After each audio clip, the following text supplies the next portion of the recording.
Well, hello, good afternoon, good evening, good morning, whenever you are watching this. Michael and Dano here with another Bucks Island on tour.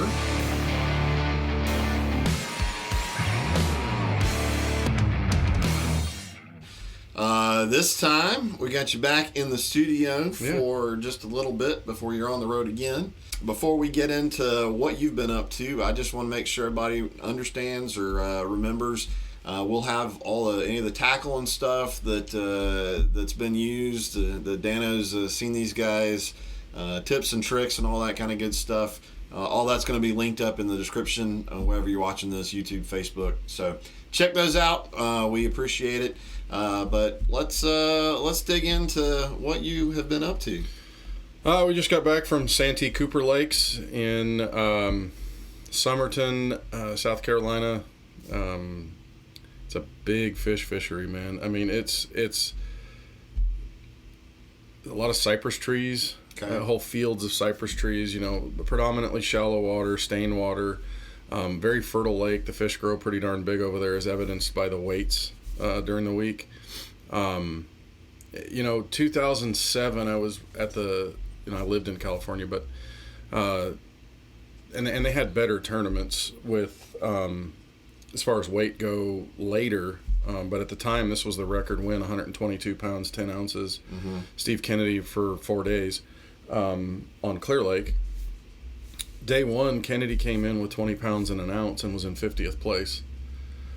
And by the third day of the tournament, if somebody came off stage and only had 22, 23 pounds, you didn't even talk to them. Well, this was very similar. There were a bunch of 25, 26, 28, 29. I mean, there were 4 or 5 bags throughout the tournament that went over 30. Luke Palmer had a 33-pound bag. Caleb Kufal, who ended up finishing second, had a 31-pound bag. Maybe not 4 or 5, but there were several bags in that 29 up range. Drew Cook took the lead on day one with 29 plus. And he ends up winning 4 days for 105 pounds. What was it? 105.5. Even more remarkable was Caleb Kufal, who won the Gunnersville tournament up here last year after our Neely Henry event. And I say our because it's Neely Henry. Yeah, ours. It's our community. It's not Bassmaster, but it's our. He. He had 103 pounds and an ounce and didn't bring in a limit on day two. Oh. He had 29.10 on day one. He had 31.4 on day two. He had 29.3 or day three. He had 29.3 on day four, and he had 13 pounds on day two. He had 4 fish. If he has his average, he's at 120 pounds. He couldn't find just one more out there? Well, a lot of it was you had, so the tournament kind of started with there was a full moon coming, but not everybody got up on beds yet. There was not everybody in there, so there was a lot of just fishing in the first 2 days. Brandon Polinick spent the first day, 2 days of that tournament fishing offshore stuff. Now, offshore, we're not talking 25 feet of water, we're just talking out. Right, gotcha. But there were jerk baits involved with that. There was a crankbait involved with that. But then he ends up sight fishing a little bit as the tournament goes on. But he came in, he was in the top 5 on day one with 26. Had a 22-pound day on day 2, a 27-pound day on day 3, and then only had 21.10 on day 4. But he finishes third with... That's a crummy day. That's a crummy day. He finishes third with 98 pounds. But still, Pat Schlopper from from Wisconsin, 77.15 for 10th place. And he was 18.12, 26.4, 22.1, and then 10.14. He struggled on that day. So I'm noticing a trend here. The last day, a little bit tougher. Is that... I know there was a weather delay. On Saturday, it was heavy winds, but the threat of lightning storms and hail. And it was the kind of fishery where people talked about, why can't we go out and then call it later? The fact of the matter is that once they went out, if you got into certain areas of the lake, there was no coverage. Right. And the Bass Track thing was there, where 10 or 12 guys each day, there was no activity on their Bass Track. And some of it may be that they didn't have marshals in their boat, but the other part of it, and the very real part of it, is that there was no signal. So it didn't matter what you did, you weren't going to get through. But just an overall very impressive tournament. It had a weather delay in the middle. They were going to make it just 3 days, and then they figured out their crew situation and their camera situation, so they made it back to a 4-day tournament ending on Monday. The crowds were big. Sunday was really big, and the takeoff. It's funny is where we were camping. It's in Tawkaw Creek. TAW space CAW, Tawkaw Creek. That's the creek it's on. When I stepped out of the camper, Christina had come out of the camper and just look right here, a quarter mile from us as the crow flies was the takeoff site. The John C. whatever ramp, quarter mile. John C. Calhoun, maybe? I'm not sure what the last name was, but to get there. I'm guessing as a South Carolina guy. So if you say Calhoun in South Carolina, you got a pretty good chance. All right. But to get there was a 15-minute drive around and about and all the way back around through. Very rural. It's 23 miles to the next town, Manning. Yeah. To the big town. And we know that because we had to go to Walmart to do all our supply shopping for the week, get the groceries and stuff. But there were 2,000 plus there on Sunday, and there were probably 500 to 700 people there on Monday. Wow. Which is a work day, getting off school and all those things, and there was a good chunk of people there to watch the final day weigh-in. And there was no expo at that point. There was no, midway for people to be able. They just came for the weigh-in, and it was what I'm saying is it was an effort to get there. Yeah. So the town appreciated it. There was some issues on the water with people that didn't want the elite guys fishing. You may have seen a video with Swindle where a guy was spinning in his area. Yeah, I saw that. There were some other things that went on, and unfortunately, this happens in some areas of the country, where locals decide that they want to influence something, so they do stupid things, burn out areas, run laps around an angler. There was, yell, trying to make noise. There's certain things that go on. I was joking with Matt Herron's Marshall, who's a local guy that a lot of people knew in the area, and I guess he's been to used to fish the tournaments and stuff, not the elites back in the tour days. But we were joking, and someone was saying something about don't go in this slough because that guy hates docks. They moved from a different state, and they don't want anybody near them, and so they don't understand that when you get on the water here, it's fishermen, and so they get out there and they'll turn sprinklers on, they'll do stuff. And this guy was talking to him, they were friends, and they were talking, and Matt's standing there listening, and I said, wow, that brings up whole new meaning to the term low country. And they both kind of went, oh. Because if you know anything about, that area of South Carolina, that's the low country. That is the low country. And I was playing with them a little bit, but they all giggled and thought that was funny. But overall, a really good tournament. Our Skeeter rep, that's his territory over there as well. So I got to see Jareth Bain. That was nice. Of course, Falcon, that's the home state. A lot of Falcon boats running around there. Our pro staff did, I would say, okay, not great. Matt was our highest finisher with a 41st place. He gets a check. Wes Logan, he got a check in 45th place. And I don't know if you saw some videos of Wes or whatever, but he was actually standing on his graphs on the...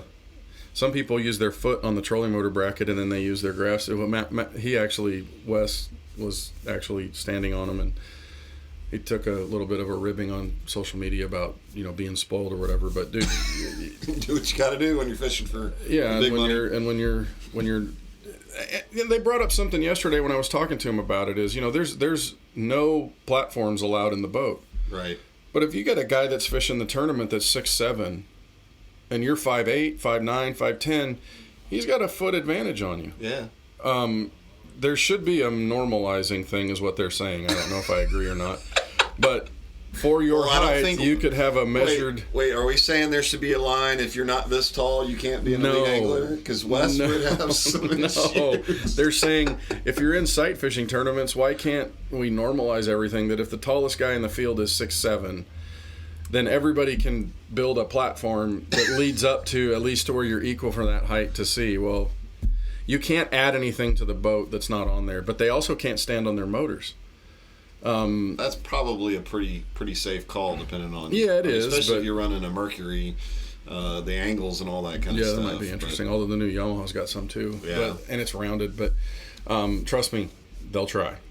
But Bass Boat Concepts is a guy that sells a product that we use. The step for that goes. It's a topper with a pole, a handle, a grab handle. But he also makes a step that goes on your trolling motor bracket. That's a platform for you to stand on, and that's not able to be used in the Elite Series. But Wes figured out a way to use something that's on his boat already, and it's legal. And anyway, but 45th place, he had a big day 2, which got him in there. He had 25, 26 pounds or something that included an 8-pound bedfish.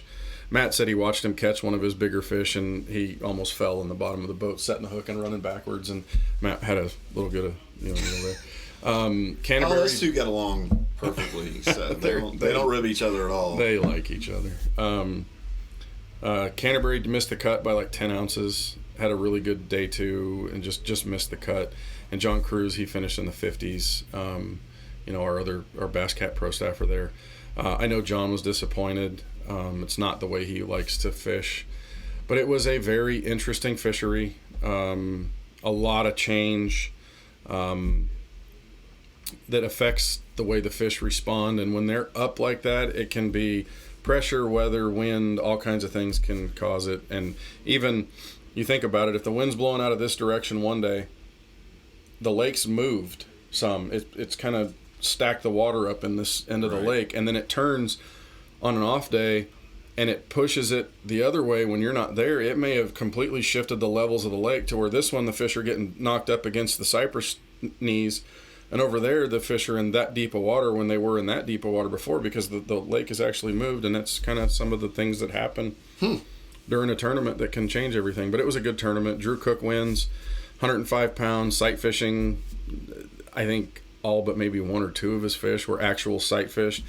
Caught a 7-12 at 220 on the final day to ice it, and made one small cull after that at 238 before he had to run back in. But it was a tense final day because Kufal's catching them. I mean, he's catching them, and you kind of knew it was going to come down to that one fish and then Drew catches that 7-pounder and it iced the deal. And nice. But it was a really good tournament, and I caught up with Drew afterwards, so he can. All right. Yeah. Well, let's we'll roll that quick interview, and hope you guys enjoy. All right, Drew Cook, you just won your first Elite tournament, wire to wire. I know day 1's been your bugaboo a while, and you got over that hump, and then you closed this thing out. What does it feel like, first of all?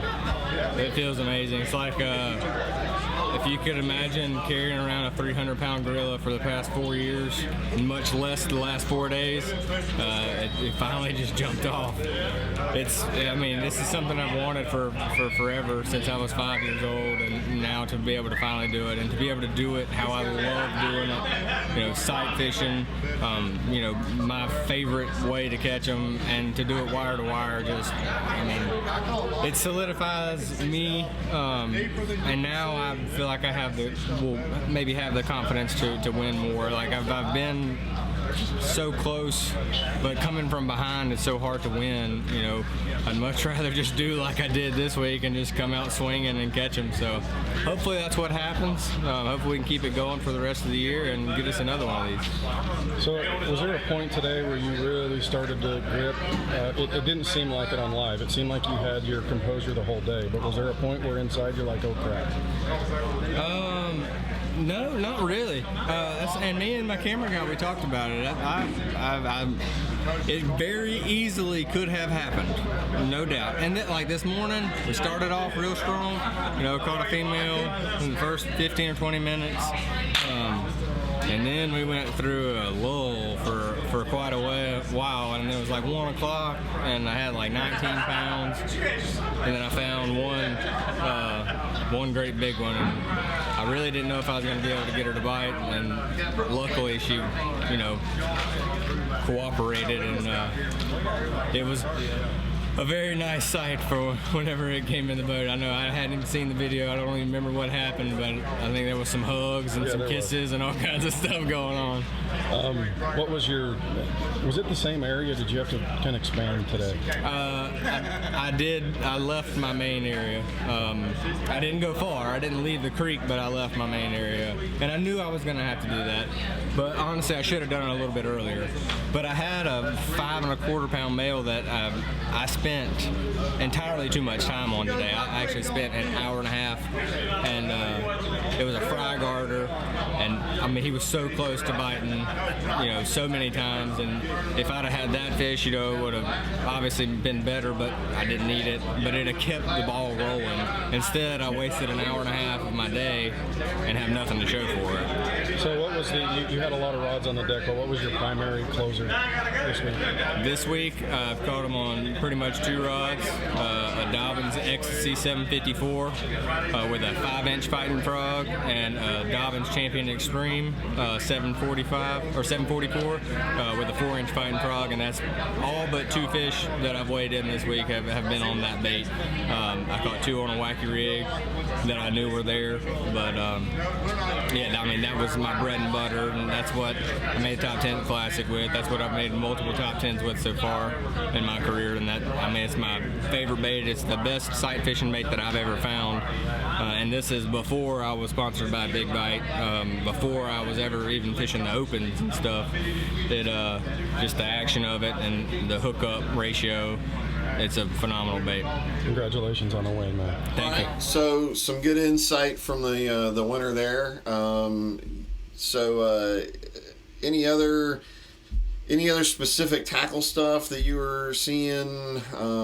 It sounds like a lot of sight fishing. Yeah. So any specific, any of the stuff, I guess I'd say any of the stuff we got in the loft that. Yeah. There was. And kind of what's the so what for bringing back to our region? The Big Bite Baits Fighting Frog. It's a well-known bait around here, but it really was. There were 3 or 4 people in the top 10 that were using that bait for sight fishing. I guess the more experienced you get, and you start looking through photos of guys that are experienced sight fishermen, and we're all told fish white or chartreuse baits. None of those guys do. You'll see very, very few times do they actually fish the baits that they can see. They're reading the fish. So, tilapia colors, green pumpkins, sunfish, those kinds of things is what they were fishing to try to give them a visual. So you're literally reading the fish. But I think Drew Benton, who finished in the top 10, and Pat Schlopper, they were all fishing Big Bite Baits Fighting Frogs. We have those in the loft in pro packs and in the regular packs. There's a little bit of finesse sight fishing that goes on, stick baits, yum dingers, Senkos, that kind of stuff. A lot of it was wacky rigged. Caleb Kufall was the one guy that didn't really sight fish during the whole tournament, and he flipped a 5/16 ounce jig with a craw trailer that was a homemade deal. There's nothing, just a good flipping jig. But then he was throwing a double willow spinnerbait, a Booyah covert, designed by Jason Christie. We don't carry those in the loft, but just a good, double willow spinnerbait. He was throwing that around those trees. The deal about tree fishing that time of year is really you got to bump that. You got to scrape bark. And even fishing dock piers and stuff like that this time of the year to trigger bites, you got to do that kind of stuff. So spinnerbait staying in line and staying true is going to be a really big deal. I know Wes caught a few fish on a swim jig here and there. But then he sight fished his big bag on day 2. Man, heavy line, you're talking 20, 25 pound braid. Fluorocarbon. There was some braid going on, and then you got to read the fish. Sometimes you got to look and see, does that fish, does he get spooked by braid, or does that braid make him mad? So you just kind of got to read the fish. But most of the time I'm going to have fluorocarbon on when I'm sight fishing. All right. But that's the deal. I mean, tungsten weights, flipping, sight fishing. The earlier waves are usually the better quality fish, and this was certainly an early wave of spawn. But it was a good deal. Getting to be that time of year, or I guess it is that time of year. Next full moon, if the water comes up and the next full moon and we don't have any more mud, it could be a big wave around here. So I know our friend Tom Ott also had a good weekend this past weekend, and we'll get into all the details on that for the fishing report. I'm sure he'll tell us. Yeah. So if you want more info, they won a tournament on Gunnersville. Yeah, Gunnersville. Right? Yeah, him and Joshua Butler. Josh came to us first and bought a boat from us in the past. They're both Mercury Pro staffers. They came and bought a boat from us when we were still selling Camus. But then Tom came after, and Tom's been a huge help. I know that Joshua, while he's one of our pro staffers, he also has a disease called foul hunting. So he basically, when those greenheads go up, he's addicted to feathers. So we see more out of Tom. Well, I know, guys. So truly, if you don't catch our fishing reports, which I'd be shocked if you're this far into this video and you don't watch some of those, but there's a reason why we call Tom and get the info, because he spends a lot of time on Gunnersville. Yeah, and really the reason is we want to talk to St. Jennifer. He just ever does the video or the fishing report when she's with him. Gotcha. Well, guys, so that's another wrap up for I guess the Dano on the road, and getting all the insights. Good to have you here for a little bit, and I guess what's next? What's coming up? Red Crest is going on right now. I needed to be here. I've got a boat delivery to go that's going out, and I needed to be here. So that's this weekend. That's an MLF tournament, right? Yeah, that's their championship, Red Crest. So they're top 40 anglers from last year fishing. They got an expo and everything, and we'll do what we can to find out information from there. Try to get the winner on the horn and do an interview with them real quick too, to be able to get that. But that's their championship. It's a big deal. We'll see what we can get out of there. All right. Well, guys, again, if you've made it this far, thank you so much. Hope you enjoy a little bit of the more behind the scenes, because Dano gets to see a lot of this stuff, and it's fun to hear the on the ground perspective, and maybe a few little tidbits that you don't get to see on the internet all that well. So, guys, thanks for joining us. Don't forget, a lot of the tackle and stuff, that's all going to be linked up. You can follow the links that try to get it all in a nice collection. So, obviously, this one's going to be about a lot of sight fishing, some spinnerbaits, and a few other tidbits. But we appreciate you guys, and we'll catch you on the next one.